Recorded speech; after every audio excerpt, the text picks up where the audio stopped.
Hello friends, welcome to Jos Tamil health and beauty. உங்களுக்கு அதிகமாக முடி கொட்டுது, என்ன பண்ணாலும் முடி கொட்டுறது நிற்கவே மாட்டேங்குது அப்படின்னா, வீட்டில் இருக்கக்கூடிய இந்த 2 பொருட்களை பயன்படுத்தி ஒரு சிம்பிளான எண்ணெய் ரெடி பண்ணி 2 வாரம் மட்டுமே ட்ரை பண்ணி பாருங்கள். உங்களுக்கே நல்ல ஒரு மாற்றம் வந்து தெரிய ஆரம்பிக்கும். நீங்களே இந்த வீடியோடைய கமெண்ட் செக்ஷனில் தேடி வந்து கமெண்ட் பண்ணுவீங்க, எனக்கு இருக்கக்கூடிய இந்த ப்ராப்ளம் எல்லாமே சால்வ் ஆயிடுச்சு அப்படின்னு சொல்லிட்டு.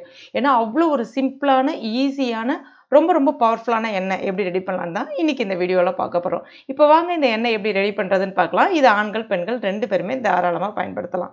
இதை செய்யறதுக்கு நல்ல ஒரு கைப்பிடி, பெரிய கைப்பிடி அளவுக்கு கருவேப்பிலை இலைகள் எடுத்துக்கோங்க. கருவேப்பிலையில் அதிகப்படியான ஆன்டி ஆக்சிடென்ட் இருக்குது.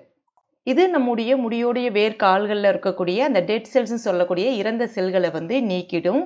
அது மட்டும் இல்லாமல் முடியோடைய வேர்க்கால்களுக்கு நல்ல ஒரு ஈரப்பதத்தையும் கொடுக்கும். இதில் அதிகப்படியான பீட்டா கேரட்டின் மற்றும் புரோட்டீன் கண்டென்ட் இருக்குது. முடி உதிர்வை இம்மிடியேட்டாக நிறுத்தக்கூடிய தன்மையும் இருக்குது.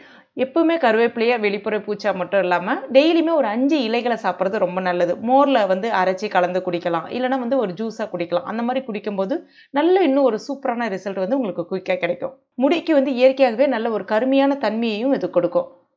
இப்போ இதை ஒரு மிக்சி ஜாரில் சேர்த்துட்டு தண்ணிலாம் எதுவுமே சேர்க்காம இந்த மாதிரி லைட்டாக கொரகொரப்பாக அரைச்சி எடுத்துக்கோங்க. அடுத்தது சுத்தமான நல்ல மரச்செக்கு தேங்காய் எண்ணெயை பார்த்து வாங்கிக்கோங்க. அதுலேருந்து ஒரு 150 ml அளவுக்கு ஒரு பேனில் சேர்த்துக்கோங்க. இப்போ நம்ம ரெடி பண்ணி வச்சுருக்க அந்த கருவேப்பிலையை இதில் சேர்த்துட்டு ஒரு முறை கலந்து விட்டுட்டு ஸ்டவ்வில் வச்சுருங்க. ஸ்டவ்வை கம்ப்ளீட்டாக சிம்மில் வச்சுருங்க. இது வந்து ரெடி ஆகிறதுக்கு கிட்டத்தட்ட ஒரு 5லேருந்து 7 நிமிஷம் போல் தான் எடுத்துக்கும். இப்போ கூடவே அது லைட்டாக அப்படி கொதி வரும்பொழுது ஒரு 5லேருந்து 6 பல்லு பூண்டை வந்து தோல் நீக்கிட்டு சேர்த்துக்கோங்க. தட்டெல்லாம் எதுவும் வேண்டாம்.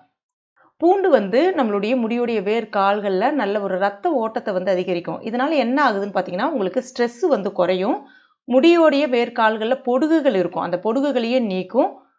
முடிக்கு நல்ல ஒரு வளர்ச்சியும் கொடுக்கும், முடி உதிர்வையும் நிறுத்தும். அதுக்காக தான் பூண்டு சேர்க்குறோம். அந்த கருவேப்பிலை ரொம்ப நிறம் மாறிடக்கூடாது, பசுமையாக தான் இருக்கணும். அதாவது ரொம்ப அப்படியே முறுமுறுன்னு ஆகிடக்கூடாது.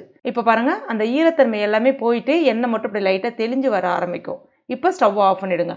ரொம்ப நேரம் கொதிக்க விட்டுட்டிங்கன்னா கண்டிப்பாக இந்த எண்ணெய் வந்து வேலை செய்யாது.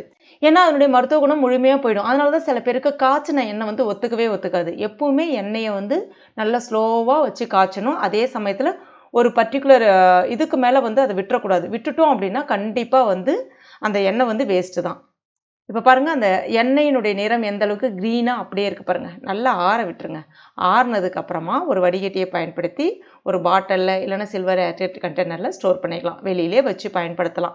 வாரத்தில் ஒரு 3 முறை, அதாவது முடியோடைய வேர்க்கால்களை நல்லா படுற மாதிரி அப்ளை பண்ணிவிட்டு 1 மணி நேரம் 2 மணி நேரம் அப்படியே விட்டுட்டு அதுக்கப்புறமா மைல்டான ஷாம்பு இல்லைனா சீயக்காய் பயன்படுத்தி தலைக்கு குளிச்சு பாருங்கள். உங்களுக்கு ஒரே வாரத்தில் நல்ல ஒரு டிஃப்ரென்ஸ் வந்து தெரிய ஆரம்பிக்கும். 2 வாரம் தொடர்ந்து பயன்படுத்துங்க, உங்களுக்கே நல்ல ஒரு மாற்றம் தெரிய ஆரம்பிக்கும். அதுக்கப்புறம் இது நீங்கள் ரெகுலராக யூஸ் பண்ணலாம். யூஸ் பண்ணும்போது நல்ல ஒரு டிஃப்ரென்ஸ் வந்து தெரிய ஆரம்பிக்கும். முடி உதிர்வு இருக்காது, முடியும் நல்ல கருங்கருன்னு அடர்த்தியாக வளர ஆரம்பிக்கும். ப்ரீமெச்சூர் ஹேர் இருந்தாலும் அந்த முடியும் கருப்பாக மாறும். அதே மாதிரி நான் ஏற்கனவே சொன்ன மாதிரி தண்ணீர் நிறைய குடிங்க, கருவேப்பிலை ஜூஸ் வந்து குடிங்க. இந்த மாதிரி நீங்கள் சாப்பிடும்போது இன்னும் நல்ல உங்களுக்கு ஒரு ஃபாஸ்ட்டான ரிசல்ட்டும் தெரியும். கண்டிப்பாக ட்ரை பண்ணி பாருங்கள். ட்ரை பண்ணி பார்த்துட்டு மறக்காமல் எனக்கு கமெண்ட் பண்ணுங்கள். இந்த வீடியோ உங்களுக்கு பிடிச்சிருந்தனா லைக் பண்ணுங்கள்.